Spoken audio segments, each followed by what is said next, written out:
So আমাদের super হিরোদের ভুলের কারণে অনেক ভিলেনের জন্ম হয়েছে। আমরা ব্যাটম্যান ভার্সেস সুপারম্যান সিনেমাতে একটা সিন দেখেছিলাম যে সুপারম্যান যখন জেনারেল জর্ডের সাথে লড়ছিল আর সেই সময় যে ডিস্ট্রাকশন হয়েছিল, শহরটা পুরো তছনছ হয়ে গেছিল, আর যেটার কারণে কিন্তু প্রচুর মানুষ মারা গেছিল। আর এই একই কারণে সুপারম্যানের সাথে ব্যাটম্যানের ক্যাচরা লেগে গেছিল। তো আমাদের অ্যাডমিট করতেই হবে যে সুপার হিরোরা যখন লার্জ স্কেলে ফাইট করে, একটা বড় লেভেলের ফাইট হয়, সেই সময় একটা ডিস্ট্রাকশন হয়, বহু নিরীহ মানুষই মারা যায়, আর সেখান থেকেই একটা ভিলেনের জন্ম নেয় যার নাম হচ্ছে ক্রিস্টোফার লুকাস, যাকে ইনসোমনিয়া নামে চিনি। হ্যাঁ, ইনসোমনিয়া নামটা অনেকেরই পরিচিত থাকতে পারে। এটা একটা রোগের নাম, মানে অনিদ্রা, আমাদের ঘুম না হওয়া। আর এক্স্যাক্টলি সেই একটা কারণেই ভিলেনটার নামকরণ ওরকম করা হয়েছে। তাকে কিন্তু ক্যাজুয়ালি নেওয়া যাবে না, কারণ সে পৃথিবীর প্রত্যেকটা মানুষকে, মানে শুধু মানুষ না, পৃথিবীর প্রত্যেকটা হিরো, প্রত্যেকটা ভিলেনকে নাইটমেয়ার রেলমের মধ্যে আটকে রেখেছিল। অর্থাৎ প্রত্যেকটা চরিত্র তাদের দুঃস্বপ্ন দেখছে, তারা ভয়তে কাঁপছে। তবে ওয়েট, ইনসোমনিয়া আসলো কি করে এবং সে কেন এরকম হলো? কমিক্সের নাম হচ্ছে নাইট টেরর। গল্পের শুরুটা খুবই ভায়োলেন্টলি শুরু হয়। হল অফ জাস্টিস নামক যে জায়গাটা রয়েছে, সেখানে সুপারম্যান, ব্যাটম্যান এবং ওয়ান্ডার ওম্যান তারা জন ডি নামক একটা মানুষের মৃতদেহ খুঁজে পায়। জন ডিকে আমরা দ্য স্যান্ডম্যান সিরিজটাতেও দেখেছিলাম। তাকে ডক্টর ডেস্টিনি বলা হয়। অ্যাকচুয়ালি তার কাছে ড্রিম স্টোন ছিল, যেটার সাহায্যে সে মানুষদের স্বপ্ন কল্পনাকে ম্যানিপুলেট করতে পারত। তো তার কথা বাদই দিলাম। তবে ব্যাপার হচ্ছে যে তার মৃতদেহ সেই হল অফ জাস্টিসে পাওয়া গেছে। আর ব্যাপারটা তখনই আরো ভয়ানক হয়ে দাঁড়ায় যে মুহূর্তে হার্লে কুইন আর্খাম অ্যাসাইলাম থেকে ব্যাটম্যানকে ফোন করে জানায় যে জন ডি, অর্থাৎ সেই মানুষটাই নাকি আর্খাম অ্যাসাইলামে ছটপট করছে। বড় অদ্ভুত ব্যাপার, যে মানুষটার মৃতদেহ সেই হল অফ জাস্টিসে রয়েছে, সে আর্খামে কি করছে? অ্যাকচুয়ালি সেই হল অফ জাস্টিসে কোনো জন ডি বলে কেউ ছিল না। সেই যে মৃতদেহটা সবাই দেখতে পাচ্ছে, ওটা একটা ড্রিম কনস্ট্রাক্ট, মানে অ্যাকচুয়ালি সেটা সেখানে ছিল না। প্রত্যেকে সেটাকে কল্পনা করছে। জন ডিকে রাখা হয়েছিল সেই আর্খাম অ্যাসাইলামে, যেখানে সে ছটপট করছে, সে ঘুমের মধ্যে আটকে রয়েছে। জন ডি ঘুমের মধ্যেই বলছে যে সে যেন সেই নাইটমেয়ার স্টোনটা না খুঁজে পায়। কেউ একজন তাকে টর্চার করছে তার দুঃস্বপ্নের মধ্যে। জন ডি সম্পূর্ণ চরিত্রটা চিড়ে ফেটে যায়। এক ভয়ানক দৃশ্য। আর তারপরে আমাদের মাথায় নানান প্রশ্ন আছে যে জন ডির সাথে কে এরকম করলো, কে তাকে ঘুমের মধ্যে আটকে রেখেছে এবং নাইটমেয়ার স্টোন জিনিসটা কি। এই সম্পূর্ণ গল্পটা আমরা ডেডম্যান নামক আর একটা চরিত্রের পার্সপেক্টিভে দেখি। ডেডম্যান হচ্ছে ডিসির আর একটা চরিত্র। সে ভিলেন না, সে অ্যাকচুয়ালি একটা ভালো চরিত্র এবং সে এক টাইপের ভূত, সে জীবিত না। এখন ডেডম্যানেরও একটা অরিজিন রয়েছে, যেটা নিয়ে আমি ডিসকাস করতে চাইছি না। সো ডেডম্যান জীবিত না, তো তাকে কেউ ঘুমও পাড়াতে পারবে না এবং তাকে সহজে কেউ মারতেও পারবে না, ইজি। সো আমাদের গল্পের হিরোরা এবং ডেডম্যান তারা প্রত্যেকে একত্রিত হয়ে জানার চেষ্টা করছে যে কে তাদের সাথে এরকম করছে। তবে ততক্ষণে অনেক লেট হয়ে গেছিল। প্রত্যেকটা চরিত্র, প্রত্যেকটা ক্যারেক্টার অনন্ত নিদ্রায় চলে যায়, তারা ঘুমের দুনিয়াতে চলে যায়। আর সে ঘুম যেমন তেমন ঘুম না, তারা তাদের ঘুমের মধ্যে এতটা টাইম স্পেন্ড করে, ঘুম বলতে তারা তাদের দুঃস্বপ্নের মধ্যে, সেই নাইটমেয়ার রেলমের মধ্যে এতটা টাইম স্পেন্ড করতে থাকে যে বেশি সময় কাটালে তারা কোমাতে চলে যাবে, যেখান থেকে আর বাঁচানো তাদের সম্ভব হবে না। আর এই কাজটা কে করেছে?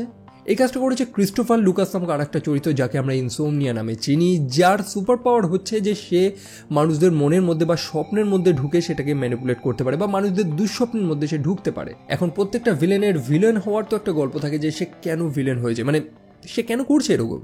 তার স্টোরিটা খুবই স্যাড, অ্যাকচুয়ালি খুবই দুঃখের একটা গল্প।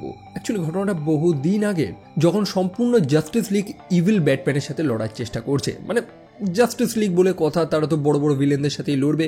আর এদের লড়াই যখন হয়, সেখানে একটা বড় ডিস্ট্র্যাকশন হয়, ধ্বংসলীলা হয়, যেখানে নিরীহ মানুষেরা মারা যায়। ক্রিস্টোফার লুকাস সে কিন্তু হিরোদের খুবই পছন্দ করত। ইভেন সে এটা অ্যাডমিটও করেছিল যে জাস্টিস লিগ সেই ভিলেনদের সাথে লড়ছে তাদের তো বাঁচানোর জন্যই, তাই না? তবে সেই যে বললাম, সেই ধ্বংসলীলা, যেটার কারণে ক্রিস্টোফারের সম্পূর্ণ পরিবার মারা যায়। ক্রিস্টোফার তার পরিবার, তার বাচ্চা, তার স্ত্রীকে এতটা ভালোবাসত যে তাদের মৃত্যুটা তার কাছে একটা দুঃস্বপ্নের মতন হয়ে দাঁড়ায়।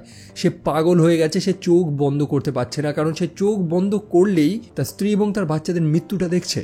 দুদিন আগে যে জাস্টিস লিগ তার কাছে হিরো ছিল, তারা এই মুহূর্তে তার কাছে ভিলেনে পরিণত হয়েছে। ইভেন যারা যারা জাস্টিস লিগকে সাপোর্ট করছে এবং যারা যারা ক্রিস্টোফারকে উপদেশ দেয় যে জাস্টিস লিগকে ক্ষমা করে দেওয়ার জন্য, ক্রিস্টোফার তাদেরকে নৃশংসভাবে হত্যা করেছে। সময় কাটতে থাকে, সে আরও পাগল হয়ে যায়। তাকে আর্খাম অ্যাসাইলামে রাখা হয়েছিল, যেখানে সে চোখ বুজে থাকতে পারছিল না, কারণ সে চোখ বুঝলেই সে সেই দুঃস্বপ্নটা দেখছিল, সে তার নিজের পরিবারের মৃত্যুটা দেখছিল। আর যার কারণে সে তার নিজের চোখের পাতাটা সম্পূর্ণ কেটে দেয়, যাতে সে কোনোদিন চোখ নাই বুঝতে পারে, মানে চোখের পলক যাতে না ফেলতে পারে। জাস্ট ইম্যাজিন সে কতটা পাগল হয়ে গেছিল। তাকে জোর করে ওষুধ দিয়ে ডাক্তাররা কোনোভাবে নিস্তেজ করে রাখতো। আর সেই সময় ডিসিইউতে আর একটা ইভেন্ট হয়, সেটা হচ্ছে ল্যাজারাস আইল্যান্ড, যেখানে একটা বিস্ফোরণ হয়েছিল এবং গোটা পৃথিবী জুড়ে সেই ল্যাজারাস রেইন নামক জিনিসটা পড়েছিল। এবং সেই বৃষ্টি এবং সেই অ্যাসিডিক জিনিসটার সংস্পর্শে যারা যারা এসেছে তারা কিছু কিছু অ্যাবিলিটিস পেয়েছে, কিছু কিছু পাওয়ার্স পেয়েছে, এবং যাদের মধ্যে পাওয়ার্স ছিল তাদের পাওয়ার্সটা মিউটেট হয়েছে বা চেঞ্জ হয়েছে। ল্যাজারাস আইল্যান্ডের স্টোরিটাই সম্পূর্ণ আলাদা, সেটা নয় আমি একটা আলাদা ভিডিওতে ডিসকাস করব। তবে ব্যাপার হচ্ছে যে সেটার কারণে ক্রিস্টোফার লুকাস সেও পাওয়ার পেয়ে গেছে।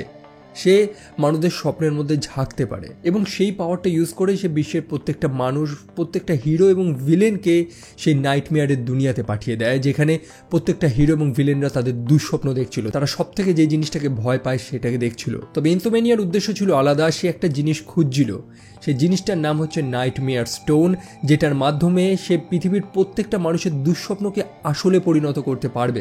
আসলে সে গোটা দুনিয়াকে দেখাতে যায় যে জাস্টিস লিগ, যাদেরকে গোটা দুনিয়া ভালোবাসে, তারা আসলে ভিলেন, তারা অ্যাকচুয়ালি জন্তু। এবং এক্স্যাক্টলি নাইটমেয়ার স্টোনটা পাওয়ার পরে সে সেই কাজটাই করবে। সে জাস্টিস লিগের একটা ইভিল মনস্টার ভার্সন গোটা পৃথিবীতে ছেড়ে দেবে, প্রত্যেকটা মানুষ ভয়ে কাঁপবে।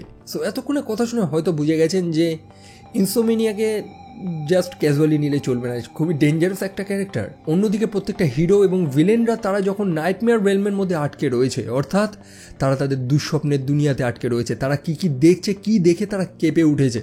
আপনি জাস্ট ইম্যাজিন করুন যে ব্যাটম্যান, সুপারম্যান, ওয়ান্ডার ওম্যান তারাও এই দুনিয়াতে ফেসে রয়েছে এবং তারাও তাদের সব থেকে ভয়টা নিজের চোখের সামনে দেখছে। জিনিসটা কতটা ভয়ানক হতে পারে। ওয়েল, এটা নয় একটা অন্য ভিডিওতে ডিসকাস করা যেতে পারে। সো আজকের ভিডিও আপাতত এইটুকুই রাখছি। আমরা ইনসোমেনিয়ার শুরুটা জানতে পেরেছি, তবে তার শেষটা কি হবে সেটা নয় পরবর্তী আরেকটা ভিডিওতে ডিসকাস করব। কেমন লেগেছে সেটা ডেফিনেটলি কমেন্ট সেকশনে জানাবেন। এটার আমি আলাদা একটা প্লেলিস্ট বানাচ্ছি, যেখানে আপনি পরপর নাইট টেরর সিরিজের ভিডিওগুলো দেখতে পারবেন। আর ভিডিওটা আপাতত এইটুকুই রাখছি এবং আজকের মতন বিদায় নিচ্ছি। দেখা হচ্ছে আপনাদের সাথে পরের আর একটা ভিডিওতে। টেল দেন ভালো থাকবেন, সাবধানে থাকবেন, টেক কেয়ার অ্যান্ড বাই।